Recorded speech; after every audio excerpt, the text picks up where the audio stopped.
السلام عليكم ورحمة الله وبركاته.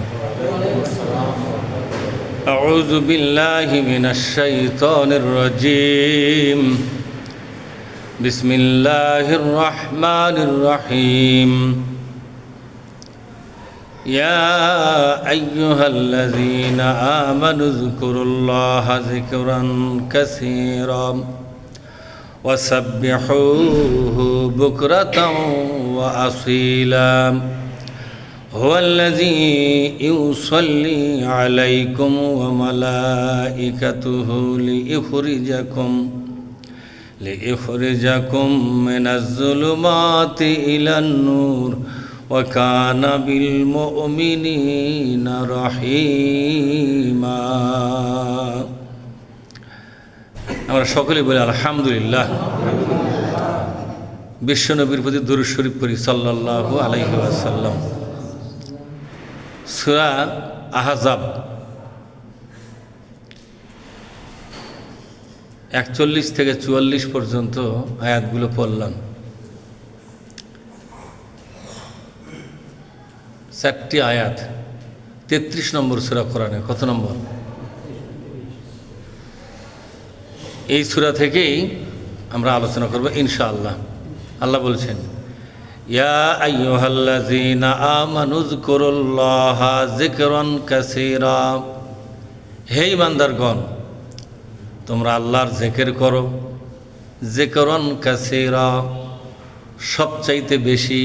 সবচাইতে বেশি জিকির কোনটা? এখন প্রশ্ন হলো, জিকির কি জিনিস? জিকির মানে হলো স্মরণ করা। জিকির মানে হলো আমার চিন্তায়, আমার চেতনায়, আমার বিশ্বাসে আল্লাহর সাথে আমার সম্পর্কের কথাগুলোকে স্বীকার করে নেওয়া। আল্লাহর জিকির করতে হবে বেশি বেশি, তার মানে হলো আল্লাহর জিকির কি? বান্দা সবসময় মনে করবে আমার এই কাজে আল্লাহর অনুমতি আছে কি নাই, আমি যে কাজটা করতে যাচ্ছি এই কাজে আল্লাহ পাকের কোনো হুকুম আমাদের জন্য দিয়ে রেখেছেন কিনা। যদি দিয়ে রাখেন, সেই হুকুম মেনেও এই কাজটা করতে হবে। এর নাম হলো জিকির। এর নাম কি? যেমন ধরুন, ব্যবসা করতে বসেছি, এই ব্যবসা বাণিজ্যে আল্লাহ আমাকে যে হুকুমগুলো দিয়েছেন সে হুকুম মেনে ব্যবসা করার নাম হলো আল্লাহর জিকির করা। যেমন আল্লাহ বলছেন, ফাইজা কুদিয়াতিস সালাতু ফান্তাশিরু ফিল আরদি ওয়াবতাগু মিন ফাদলিল্লাহ ওয়া যাকারুল্লাহ কাসীরা। তোমাদের নামাজ যখন শেষ হবে, ময়দানে নামো, আল্লাহর দেওয়া রিজিকগুলো অন্বেষণ করো এবং সবচেয়ে বেশি বেশি আল্লাহর স্মরণ করো। রিজিক অন্বেষণ করার সময় হালাল হারামের ব্যাপার আছে না নাই? এখানে সবচেয়ে বেশি আল্লাহকে স্মরণ করার মানে হলো, খবরদার খবরদার, হারামের দিকে যাইও না, নাপাকের দিকে যাবা না। হারামের দিকে যদি যাও, এটা আল্লাহর জিকিরের সাথে বেঈমানি করা হয়ে গেল। ব্যবসার মধ্যে মিথ্যা কথা বলা, বেশি বেশি লাভ করার ধান্দা করা, খরিদ্দারকে জিম্মি করে অতিরিক্ত লাভ করা, এটা কি আল্লাহর জিকির না শয়তানের জিকির? এটা আল্লাহর জিকির হলো, খরিদ্দার হলো আল্লাহর পাঠানো একটি নিয়ামত। খরিদ্দার হলো আল্লাহর পাঠানো একটি আমানত এবং নিয়ামত। তার সাথে আমাদেরকে ভালো আচরণ করতে হবে, বিশ্বাসের সাথে, আমানতদারির সাথে, আস্থার সাথে তার সাথে আচরণ করতে হবে। এমন কিছু ব্যবসা করা যাবে না যার দ্বারা আমি বেশি লাভবান হলাম আর সে বেশি ক্ষতিগ্রস্ত হলো। লাভের কিন্তু একটা সীমা আছে না নাই? জোরে কোন?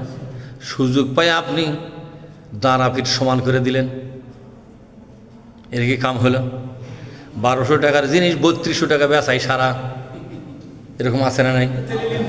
এটা ডাকাত। এই জন্য ব্যবসা বাণিজ্যের মধ্যে খরিদ্দারকে জিম্মি বানায়া, কি বানায়া? জোরে কোন? খরিদ্দারকে জিম্মি বানায়া ব্যবসা করাটা হলো আল্লাহর সাথে বেঈমানি করা। আল্লাহর জিকির মানে হলো এমনভাবে ব্যবসা করো যে লাভটা অন্যের কাছ থেকে নিয়েছো, এরকম লাভ যদি তোমার বিবেকে সহ্য হয় তাহলে নাও, ঠিক না? এরকম একটা জিনিস আপনি কিনেছেন, আপনি যখন শুনলেন জিনিস কেনা 500, লিস্ট আমার কাছে 1800, আপনার কীরকম লাগবে? আপনার যদি কষ্ট লাগে, এরকম কষ্ট কাউকে দেওয়া যাবে না। এটা হলো ব্যবসার ইসলামের পদ্ধতি। এই জন্য কাজে ফাঁকি দেওয়া, মিথ্যা কথা বলা, প্রতারণা করা, ওজনে কম দেওয়া, খাদ্যে ভেজাল দেওয়া, অবৈধ জায়গায় ইনকাম করার চেষ্টা, যেমন মদের কারখানাতে চাকরি করলে হালাল হবে না হারাম হবে? এটা হারাম হবে। ব্যবসাখানায় কেউ যদি ম্যানেজারি চাকরি করে, এই চাকরির টাকা কি হালাল হবে? সুদের ব্যাংকে যারা চাকরি করে, এটা নিয়ে বর্তমান দুনিয়ার সমস্ত ওলামারা, বিভিন্ন আলেম বিভিন্ন কথা বলেছেন, তবে বেশিরভাগ লোকের কথা হলো সুদের ব্যাংকে চাকরি করা যাবে না, এটা সুদের ব্যাংকটাকে সহযোগিতা করা হয়, ঠিক না? আর কিছু কিছু আলেমদের বক্তব্য হলো চাকরি করা যাবে, কিন্তু এই সুদের ব্যবস্থা পরিবর্তন করার জন্য প্রয়োজন আন্দোলনের সাথেও থাকতে হবে। কথা বোঝেননি? তাহলে হালাল হলেও হতে, তো আবার সম্ভাবনার কথা বলা হয়েছে, হালাল হলেও হতে পারে, নাও হতে পারে। সুতরাং আল্লাহর জিকির করো, নামাজটাকে বলা হয়েছে আল্লাহর জিকির। সূরা আনকাবুত 29 নম্বর সূরা আনকাবুতের মধ্যে আল্লাহ বলেছেন, কি বলেছেন?